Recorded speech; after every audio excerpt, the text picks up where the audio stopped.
In this video I'm going to look at optical isomerism. So I've got this model of proton 2-ol here, and what I'm going to do is I'm going to position it on the board, and then I'm going to hold a mirror and we're going to have a look at the reflection in the mirror. So that is what we would call the mirror image of the molecule. You can see I've lost the mirror now, and I've actually got a physical model of the mirror image. And what we're going to do is we're going to ask ourselves, are they the same as each other or are they different? So these two molecules are actually exactly the same as each other. There's no difference between them, and we can tell that because we can superimpose them.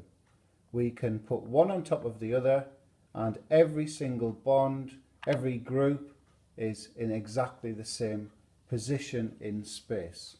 So they are not isomers, they are identical molecules. I'm going to do exactly the same now with this molecule. All I've done is replaced one of the methyl groups with a green atom, which generally represents a halogen, but in this case it's just representing a different group. And there you can see is the reflection, the mirror image. And again, I'm going to make that mirror image model and ask the same question, are they the same or different? So there it is, there's the mirror image. And let's do the same as before. So we want to try and superimpose one on top of the other. And hopefully you'll be able to see that these are now actually different. What we can't do is put one on top of the other and get all of the bonds, the groups on these bonds, to be all pointing in the same direction. And so you can see this white, this hydrogen, is pointing in this direction on this molecule, whereas this one here, the green atom, is pointing in that direction. And so because these two molecules, these mirror image molecules, are non-superimposable, they are therefore different molecules.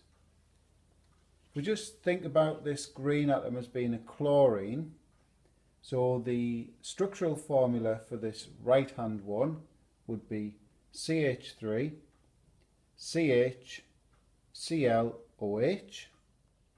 Now if we look at the one on the left hand side, this one here, CH3, CH, Cl, OH.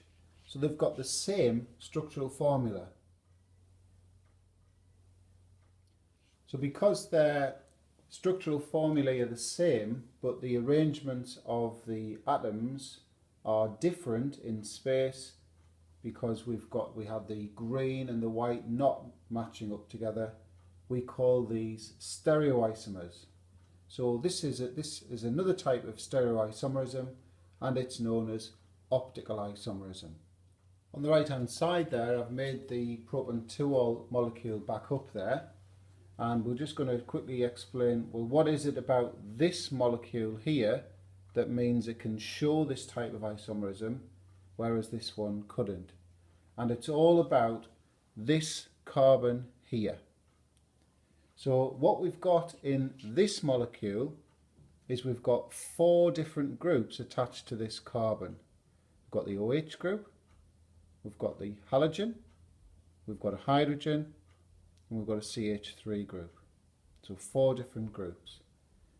On the equivalent carbon on proton 2-ol, we've got an OH, an H, so we've got 2 groups different so far, but we've got 2 CH3 groups. We've got 2 identical groups, so this has only got 3 different groups attached to this carbon, and this one's got 4. When you have 4 different groups attached to the same carbon, it shows optical isomerism.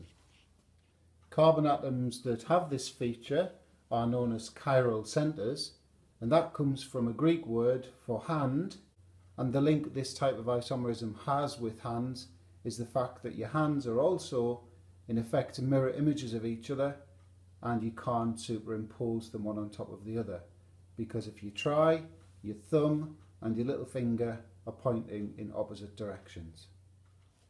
Typical questions then in exams would be, you may be supplied with a structural formula like this, and the first thing is you might be asked to identify the chiral centre.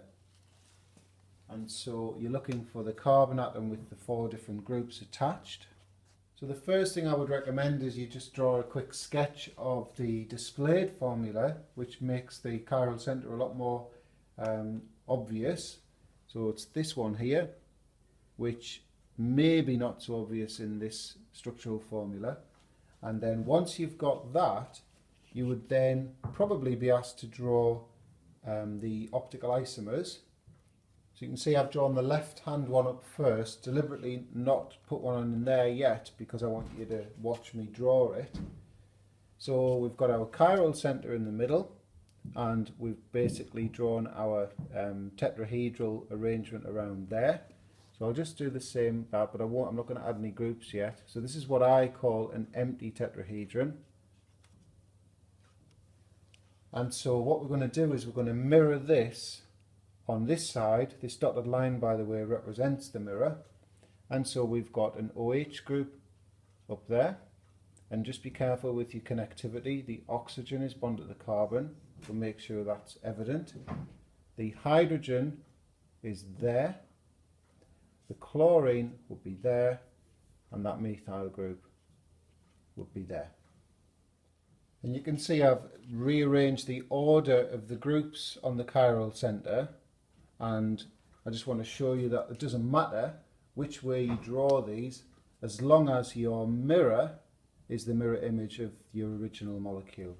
So this would be CH3, so we've got an OH here now, got a Cl there, and we've got the H there. And a very important word you can see written up on the bottom, these optical isomers are known as enantiomers. We'll just finish off with this summary board. So a chiral centre is a carbon atom with 4 different atoms or groups attached. Molecules with a chiral centre show optical isomerism. Optical isomers are non-superimposable mirror images of each other. Optical isomerism is a form of stereoisomerism, so they have the same structural formula but different arrangements of the atoms or groups in space. The optical isomers are referred to as enantiomers. If you've got 1 chiral centre in the molecule, you would end up with 2 optical isomers possible. And what I didn't mention in the video, if you have 2 chiral centres, you get 4 isomers, 4 optical isomers. So for every chiral centre there are 2 possible structures.